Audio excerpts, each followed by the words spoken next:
आज का वीडियो है व्याकरण से संबंधित।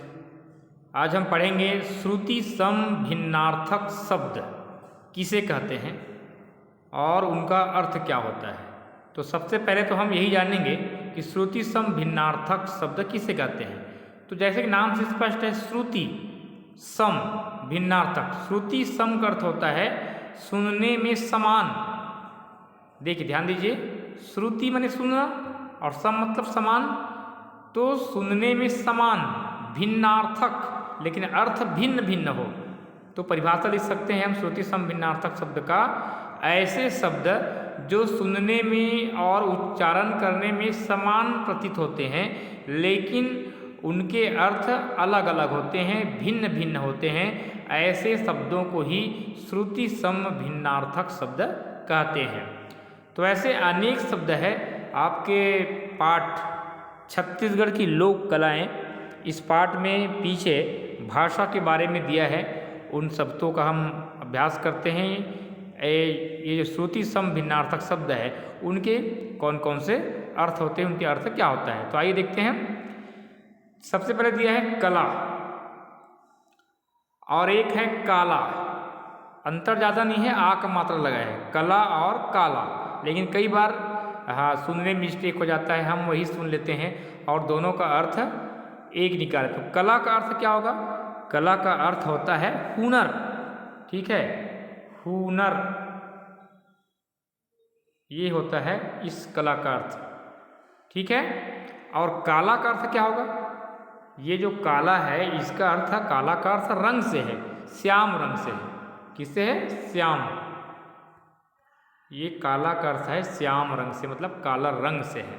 ठीक है, दूसरा हम दिया यहाँ पर कीला और ये है कीला, दोनों में अंतर है।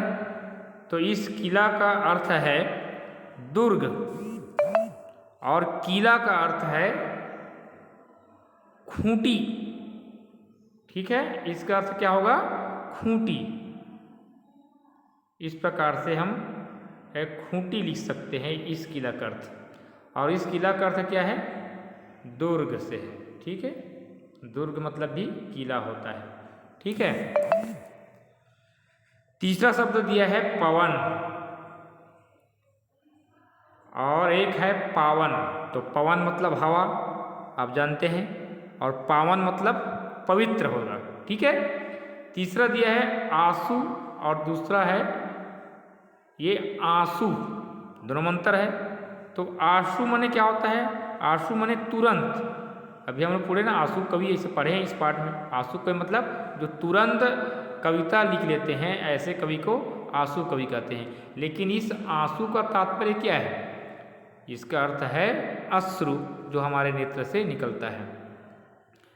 अगला है विद्या और इधर है विद्या। ठीक है, ये है विधा। क्या है? विधा। लेकिन यहाँ पर दिया है विद्या, तो धा और द्या दोनों में अंतर है, विधा और विद्या। तो विधा का अर्थ होता है प्रकार होता है और विद्या का अर्थ क्या होता है? ज्ञान। ठीक है, नेक्स्ट दिया है देवार और इधर है देवर। यहाँ पर गलत लिखा गया, यहाँ पर र भी है। ठीक है, देवर है। क्या है? देवर। तो देवार और देवर दोनों में अंतर है। देवार एक जाति का नाम है।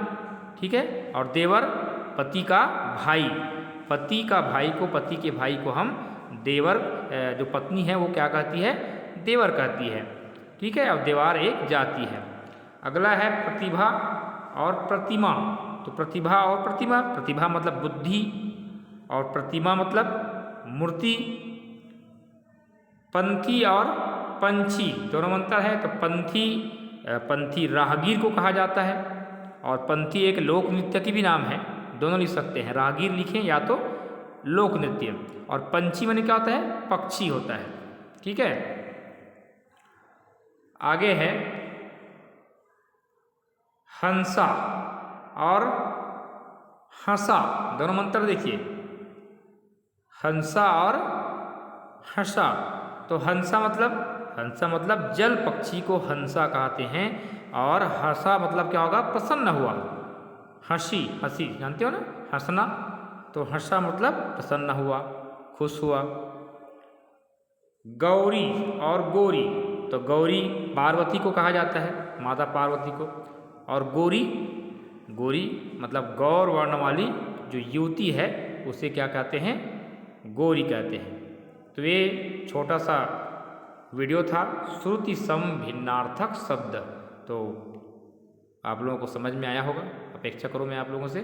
तो श्रुति सम भिन्नार्थक शब्द किसे कहते हैं, ऐसे परीक्षा में आ सकता है, तो याद रखेंगे ऐसे शब्द जो सुनने में और उच्चारण करने में एक समान प्रतीत होते हैं लेकिन उनके अर्थ भिन्न भिन्न होते हैं, अलग अलग होते हैं, ऐसे शब्द को ही श्रुति सम भिन्नार्थक शब्द कहते हैं। तो ये छोटा सा वीडियो है इस पाठ के, और भी सभी उधर ऊपर प्रश्न उत्तर है, ये सब पाठ से संबंधित है, बहुत आसान है। इस पाठ को मैं पढ़ाया हूँ, जो वीडियो इस पाठ के नहीं देखे हैं वो आप लोग देखिए और इन सभी प्रश्नों के उत्तर को लिखने का प्रयास करें। अभी इस माह जो असाइनमेंट आने वाले हैं वो इस पाठ से, यहाँ से भी प्रश्न पूछे जाएंगे।